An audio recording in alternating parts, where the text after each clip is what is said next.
Hello everyone, welcome back to the channel accounts वाला। हम लोग एमसीक्यू का सीरीज स्टार्ट किए थे और उसमें मैंने 2 चैप्टर का एमसीक्यू आपको करवाया था। तो बच्चों का जो है, बहुत सारे बच्चों का डिमांड है कि सर एमसीक्यू एमसीक्यू एमसीक्यू करवाइए। तो हमसे जो है, जिन बच्चों ने हमसे डिमांड किया, बहुत सारे बच्चों का मेरे पास मैसेज आया कि सर एमसीक्यू जो है करवाना जरूरी है। तो हम आपके पास फिर से एमसीक्यू के सीरीज को कंटिन्यू कर रहे हैं और उस एमसीक्यू सीरीज में हम चैप्टर नंबर 3 आपके पास, जो कि बच्चों को सबसे टफ चैप्टर लगता है, नेशनल इनकम। नाम से ही बच्चे जो है डर जाते हैं, national income and related aggregates. इसमें जो है बेसिक कुछ फॉर्मूलाज है। अगर वो फॉर्मूला आपके पास है तो ये क्वेश्चन बनाने में कोई दिक्कत नहीं होगा, कोई परेशानी नहीं होगा। आपको फॉर्मूले के साथ हम सारे कॉन्सेप्ट को रिवाइज कराने के साथ साथ आपको एमसीक्यू करेंगे। तो जब आप क्वेश्चन से रिवीजन करेंगे ना, तो वो ज्यादा अच्छा रिवीजन होता है।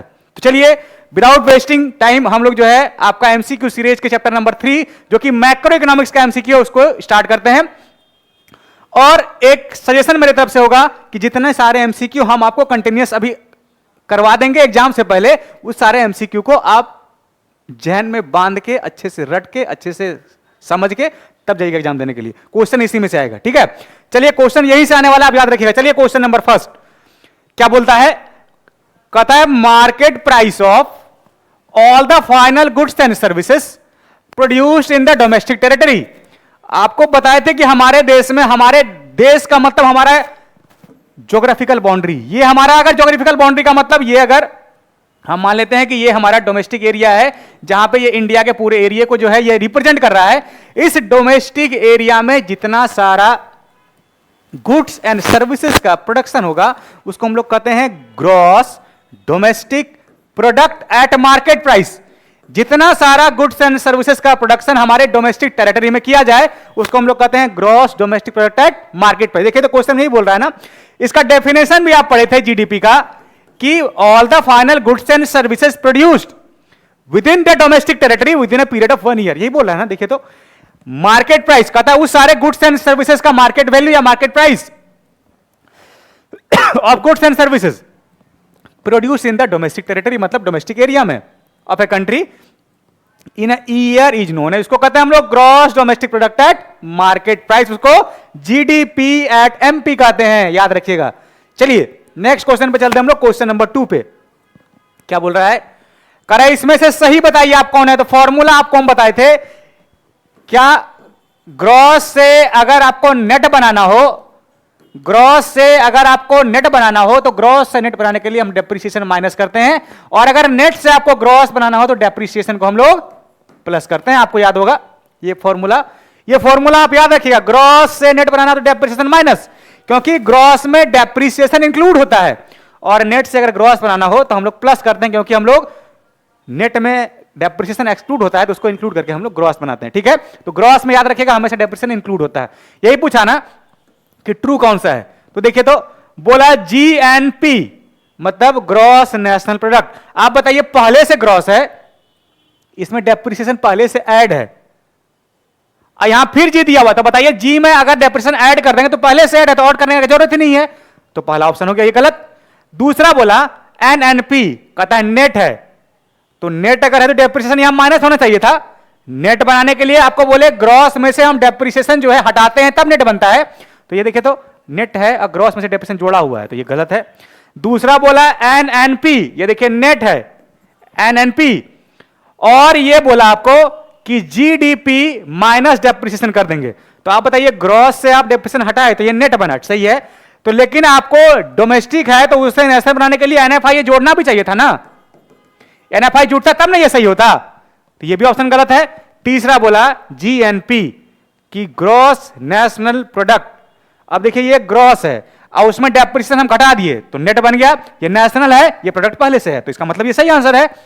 ग्रॉस में से डेप्रिसिएशन, जी से हम एन बनाएंगे तो डेप्रिसिएशन माइनस करेंगे। एन ऑलरेडी ये है, सेम, इसमें कोई कन्वर्ट करने की जरूरत नहीं है, पीपी सेम है, तो ये सही आंसर है। इसका मतलब ग्रॉस से नेट बनाने के लिए डेप्रिसिएशन माइनस करते हैं। तो ऑप्शन नंबर डी जो है इसका राइट आंसर है, बाकी तीनों ऑप्शन जो है वो गलत है। चलिए नेक्स्ट क्वेश्चन पे। क्या बोला? जीएनपी एट एमपी की gross national product at market price का मतलब क्या? आपको बताए थे हम gross national product at market price, तो ग्रॉस का मतलब ये होगा डेप्रिसिएशन इंक्लूड होगा इसमें से।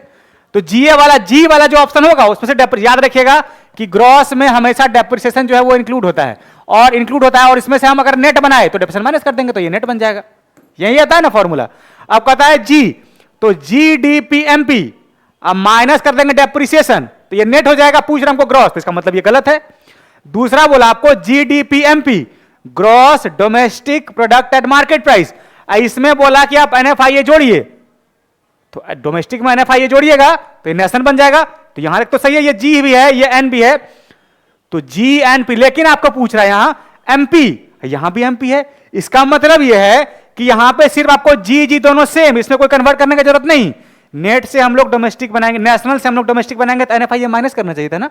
नेशनल से, सॉरी डोमेस्टिक से अगर आप नेशनल बनाइए तो NFIA प्लस करना चाहिए था, ये प्लस किया भी है, तो इसका मतलब ये राइट आंसर है। तीसरा बोला GNPAT सब्सिडी, ये गलत है, ये भी गलत है। इसका मतलब बी जो है इसका राइट आंसर है ना। तो ग्रॉस है पहले से, हमको नेशनल बनाना है, डोमेस्टिक में NFIA जोड़ देंगे तो नेशनल बन जाएगा, मार्केट प्राइस से पहले से, इसका मतलब ये राइट आंसर है। चलिए नेक्स्ट क्वेश्चन पे, क्वेश्चन नंबर 4, करा NNP at MP equal to what? तो net national product at market price, तो नेट बनाना है तो हमेशा डेप्रिसिएशन इसमें से घटाना पड़ेगा तभी नेट बनेगा, ठीक है।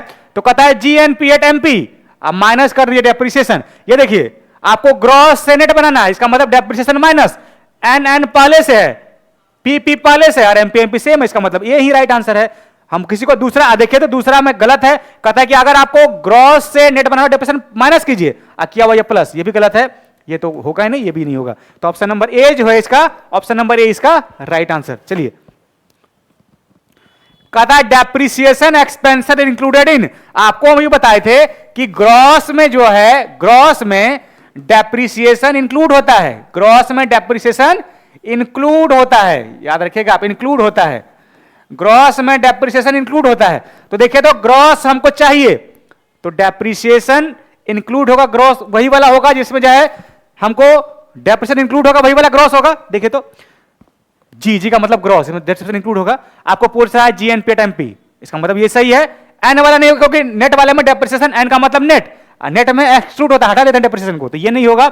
ये भी एन वाला है, नन ऑफ दिस होगा नहीं, इसका मतलब ऑप्शन नंबर ए जो है इसका राइट आंसर। चलिए नेक्स्ट क्वेश्चन पे, 7 नंबर, कहता है NDPFC इक्वल टू व्हाट?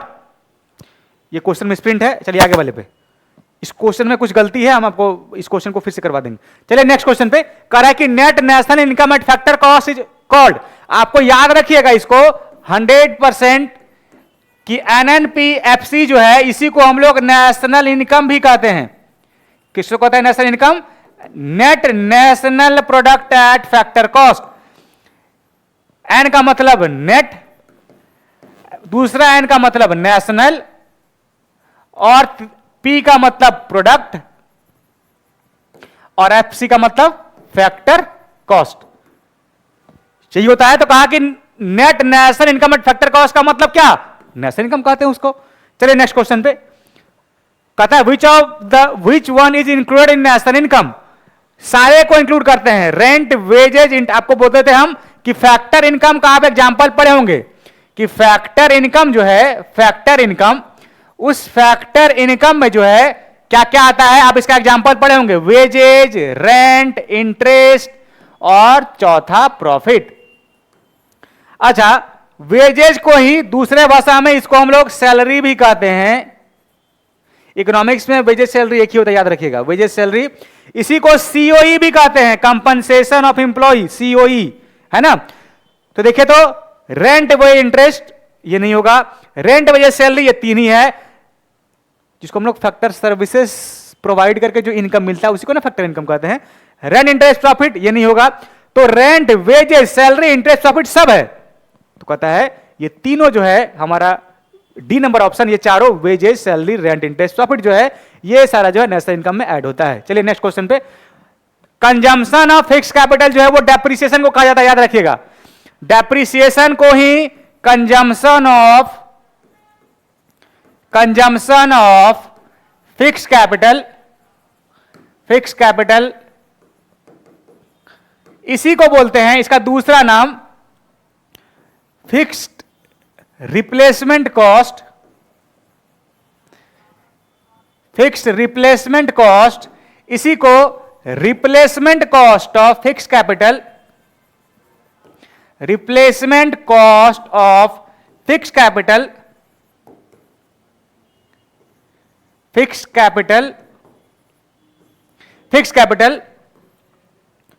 इसी को एक्सपेक्टेड ऑब्सोलेसेंस भी कहते हैं। ये सब जो है डेप्रिसिएशन का नाम है, आप याद रखिएगा।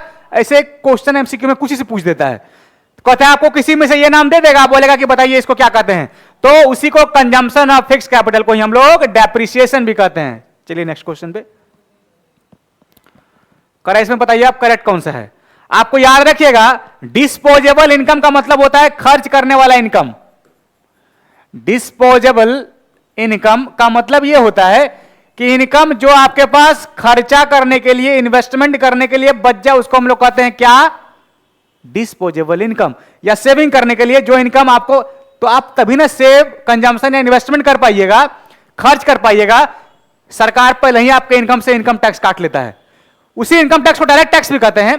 तो कहता है डिस्पोजेबल इनकम का मतलब होता है इनकम, टोटल इनकम जो आपका, जिसको हम लोग पर्सनल इनकम कहते हैं, और उसमें से डायरेक्ट टैक्स या इनकम टैक्स माइनस कर दें, तो उसी को हम लोग कहते हैं डिस्पोजेबल इनकम। ठीक है, तो देखिए, तो आपको पूछ डिस्पोजेबल इनकम का मतलब, ये इनकम का मतलब ये पर्सनल इनकम, अब में से डायरेक्ट टैक्स या इनकम टैक्स को हटा दीजिए, तो उसी को कहते हैं डिस्पोजेबल इनकम। देखिए ऑप्शन नंबर, यही आंसर मिल गया। चलिए नेक्स्ट क्वेश्चन पे, क्वेश्चन नंबर 12 करा, for a country net factor income from abroad is negative, then कहता है कि net factor income from abroad जो है निगेटिव होगा, तो क्या होगा, याद रखिएगा नेट फैक्टर इनकम अब्रॉड तभी निगेटिव होगा जब आपका डोमेस्टिक इनकम ये ज्यादा हो जाए और नेशनल इनकम आपका कम हो जाए, तभी कहते हैं कि NFIA जो है ये निगेटिव हो जाता है। कहता है सर कैसे होगा, तो आप जानते हैं कि हम जो है NFIA जब निकालते हैं, इसको मतलब हम लोग ये कहते हैं कि फीफा माइनस फीटा कीजिए, ये कहते हैं ना, और फीफा माइनस फीटा जो हम लोग डिफरेंस निकालते हैं, उसी फीफा माइनस फीटा को जैसे हम कहते हैं कि factor of income from abroad minus factor income to abroad, इसी का डिफरेंस को हम लोग बोलते हैं NFIA। और इसी को निकाल के इस NFIA को हम लोग अगर डोमेस्टिक इनकम में जोड़ते हैं तो नेशनल इनकम बनता है, और नेशनल इनकम को अगर जोड़ दिए तो वो डोमेस्टिक इनकम बनता है। तो कहता है कि जब आपका NFIA, जैसे हम आपको बताते हैं NFIA को एक बार हम पॉजिटिव करते हैं, एक बार निगेटिव करते हैं। हम मान लेते हैं NFIA जो है, जैसे NFIA आपका मान लेते हैं फीफा जो है 50 है और फीटा जो है 40 है, तो इसका मतलब NFIA 10 है आपका। तो मान लेते हैं हम डोमेस्टिक इनकम जो आपका मान लेते हैं 100 रुपए का आपका डोमेस्टिक इनकम था, और इसमें NFIA अगर 10 रुपए का हुआ, 10 रुपए का हुआ, तो इसमें हम जोड़ देंगे NFIA, domestic plus NFIA equal to national बन जाएगा, इक्वल टू नेशनल। तो ये 100 और प्लस 10 मतलब 110 रुपए का जो है, 110 रुपए का ये जो है आपका नेशनल इनकम आ गया। नेशनल इनकम कितना का आ गया, 110 रुपए का। तो कहता है कि नेशनल इनकम जो है आपका बड़ा हो गया और डोमेस्टिक इनकम देखिए हम छोटा लिए हैं। कब हुआ ऐसा, जब हम NFIA को पॉजिटिव लिए हैं। अब इसका उल्टा आपको हम करके दिखाते हैं। इसका उल्टा हम अभी NFIA को जो है, यही होता है ना NFIA का फॉर्मूला, फीफा माइनस फीटा, यही। तो इस बार जो है NFIA निकालने के लिए हम ले लेते हैं फीफा को 50 और फीटा को 60, तो NFIA हो गया -10। डोमेस्टिक इनकम जो हम लिए हैं पहले वही लेंगे, same to same. Domestic income जो है ये 100 का था और NFIA जो है ये कितना का हो गया, NFIA कितना का हो गया, -10 का। अब इससे आप नेशनल इनकम निकालिए, तो देखिए नेशनल इनकम जो है यही ना पढ़े हैं, national income equal to domestic, इधर करते हैं, national income equal to domestic और प्लस NFIA, यही है ना। तो डोमेस्टिक इनकम कितना है आपका 100 प्लस NFIA आपका आ गया -10। देखिए तो ये 100 प्लस माइनस माइनस, तो आपका नेशनल इनकम 90 हो गया ना। तो देखिए जैसे ही NFIA आप निगेटिव कर दिए तो हो गया आपका नेशनल इनकम छोटा और डोमेस्टिक इनकम देखिए आप 100 माने हो गया बड़ा।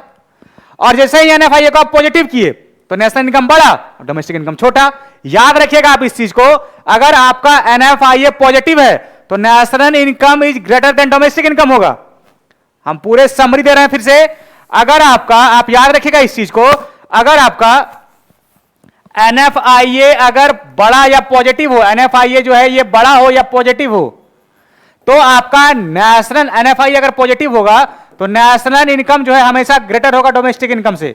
और अगर आपका NFIA जो है वो निगेटिव हो जाएगा, NFIA क्या हो जाएगा, निगेटिव, तो तो आपका जो है डोमेस्टिक इनकम जो है वो बड़ा हो जाएगा और नेशनल इनकम जो है वो छोटा हो जाएगा, या नेशनल इनकम छोटा हो जाएगा, डोमेस्टिक इनकम बड़ा हो जाएगा। देखिए तो आइए आप क्वेश्चन पे क्या बोला जीडीपी का मतलब, यहां देखिए इस सबको छोड़िए, ग्रॉस को, डोमेस्टिक इनकम जो है छोटा और नेशनल इनकम बड़ा, इसका मतलब एनएफआई जो है पॉजिटिव होगा।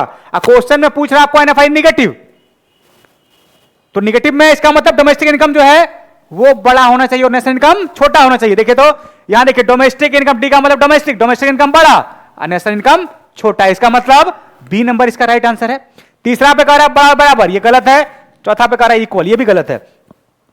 तो जब आपका डोमेस्टिक इनकम बड़ा हो, नेशनल इनकम छोटा हो, तो हमारा एनएफआई निगेटिव होता है, या जब एनएफआई निगेटिव होगा तब हमारा domestic income is greater than national income. याद रखेगा इस चीज को, ये इंपॉर्टेंट क्वेश्चन है, इसको ध्यान में रख के 1-2-3 बार आप इसको याद करके कॉन्सेप्ट को, तब आप, नहीं तो ये क्वेश्चन एग्जाम में आ जाएगा तो फिर आप घूमने लगेगा, है ना, राउंड राउंड, क्वेश्चन से आंसर, कॉपी में, कॉपी से क्वेश्चन में। याद रखिएगा इस चीज को कि आपको जो है ये याद रखना है, ठीक है, इस कॉन्सेप्ट को। चलिए आगे नेक्स्ट क्वेश्चन, 13 नंबर, कहता market value of all the final goods and services produce in the economy, तो इसको हम लोग कहते हैं जीडीपीएमपी।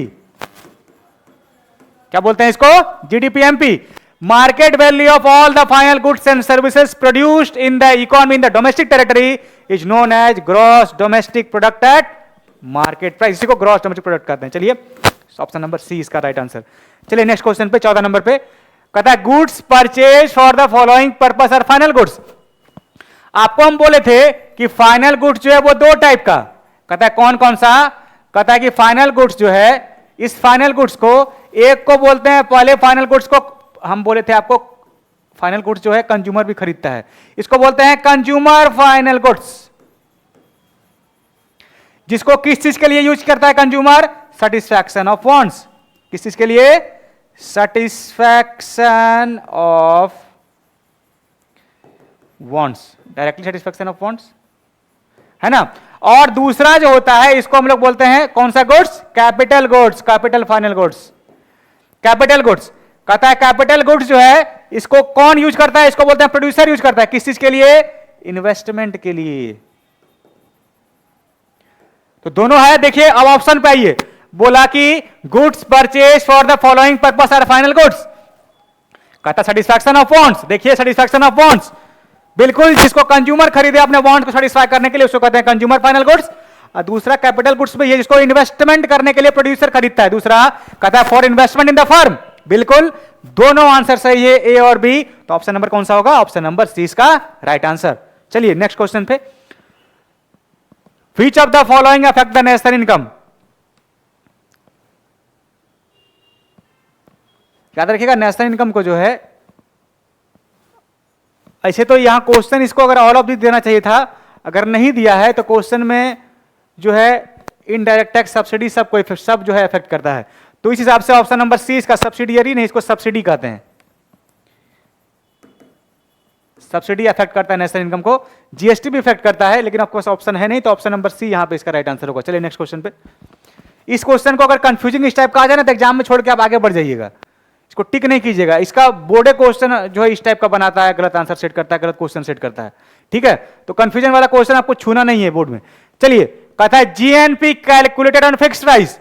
कोई भी, चाहे जीएनपी बोले आपको, चाहे जीडीपी बोले, चाहे एनएनपी बोले, जब भी फिक्स प्राइस पे बोले, फिक्स प्राइस पे, उसको हम लोग बोलते हैं कि वो रियल में है। रियल, जैसे बोले आपको GNP calculated on fix price, तो उसको बोलते हैं रियल जीएनपी। आपको हम बोले थे दो तरीके का नेशनल इनकम, एक रियल नेशनल इनकम, एक नॉमिनल नेशनल इनकम, एक रियल जीडीपी, दूसरा नॉमिनल जीडीपी। आपको पूछा है कि जीएनपी जो कि फिक्स प्राइस पे, तो फिक्स प्राइस का मतलब बेस ईयर के प्राइस पे जो कैलकुलेट किया जाएगा उसको कहते हैं रियल, और जो करंट ईयर के प्राइस पे कैलकुलेट किया जाए उसको बोलते हैं नॉमिनल। जो कैलकुलेट किया जाए करंट ईयर प्राइस पे इसको बोलते हैं नॉमिनल, ठीक है। क्या बोलते हैं इसको? नॉमिनल। तो आपको बोला ना कि फिक्स प्राइस पे का मतलब कांस्टेंट प्राइस पे, तो उसको हम लोग कहते हैं कि ये real GNP. Option number A इसका राइट आंसर। चलिए नेक्स्ट क्वेश्चन पे, 17 कहता है semi finish goods are term as. कहता है सेमी फिनिश गुड्स जो है उसको कैसे टर्म करते हैं हम लोग? तो सेमी फिनिश गुड्स जो है उसको हम लोग बोलते हैं इंटरमीडिएट गुड्स में रखते हैं। चाहे उसको प्रोड्यूसर अपने प्रोडक्शन प्रोसेस में यूज कर रहा है या उसके गोडाउन में पड़ा हुआ है, चाहे प्रोड्यूसर जो है उसका सामान उसको यूज करके सामान बना लिया लेकिन बिका नहीं, वो सारा का सारा जो है हम लोग बोलते हैं कि वो जो है स्टॉक माल, इसको हम लोग कहते हैं इंटरमीडिएट गुड्स, जिसको producer as a raw material अपने प्रोडक्शन प्रोसेस में यूज करता है। तो कौन सा आंसर होगा? Option number B. चलिए नेक्स्ट क्वेश्चन कहते हैं the following are depreciation expenses included. आपको बोले थे हम कि ग्रॉस में हमेशा डेप्रिसिएशन एक्सपेंस इंक्लूड होता है, तो जी का जी जिसमें होगा वही ग्रॉस होगा, तो जीएनपीएमपी, इसका मतलब ये सही है। एन बोला नेट, इसमें इंक्लूड नहीं रहता, ये गलत है, ये भी नेट, ये भी गलत है, ये भी तो गलत है ही, तो ऑप्शन नंबर ए इसका राइट आंसर। चलिए नेक्स्ट क्वेश्चन पे कला if the net factor income from abroad is negative. अभी आपको हम बताए थे कि अगर आपका एनएफआईए अगर आपका निगेटिव हो जाए तो क्या होता है? तो आपका डोमेस्टिक इनकम बड़ा हो जाता है और नेशनल इनकम जो है वो छोटा हो जाता है। चलिए कहता है डी का मतलब डोमेस्टिक इनकम, बीच वाला जीडीपी का मतलब ग्रॉस डोमेस्टिक प्रोडक्ट का मतलब ग्रॉस डोमेस्टिक इनकम, और जीएनपी का मतलब ग्रॉस नेशनल प्रोडक्ट का मतलब ग्रॉस नेशनल इनकम। तो इसका मतलब डोमेस्टिक इनकम बड़ा है, नेशनल इनकम छोटा है, इसका मतलब बी इसका राइट आंसर है। बराबर होगा नहीं, लेस भी नहीं होगा, लेस डोमेस्टिक इनकम तभी होगा जब ये हमारा एनएफआई जो है वो पॉजिटिव होगा। तो ऑप्शन नंबर बी इसका, ये तो सरासर गलत है, तो ऑप्शन नंबर बी इसका राइट आंसर। चलिए तो देखिए इतना ही था, आप national income and related aggregates का जितना एमसीक्यू था इसको हम करा देंगे। अगले वीडियो में हम आपको लेके आएंगे method of calculating national income, जो कि चैप्टर नंबर 4 है आपका। सारे क्वेश्चन को आपको करके जाना है एग्जाम में, ठीक है? तो चलिए अगले वीडियो में मिलेंगे। इस एमसीक्यू के खत्म होने के बाद हम आपको जो है जितना सारा एक्सपेक्टेड क्वेश्चन जो कि सब्जेक्टिव भी रहेगा वो भी आपको करा के भेजेंगे एग्जाम देने के लिए, ठीक है? तब तक इस वीडियो को आप देखिए, इस वीडियो से आप अपने कॉन्सेप्ट को रिवाइज कीजिए। थैंक यू, जय हिंद। हम लोग मिलते हैं अगले वीडियो में।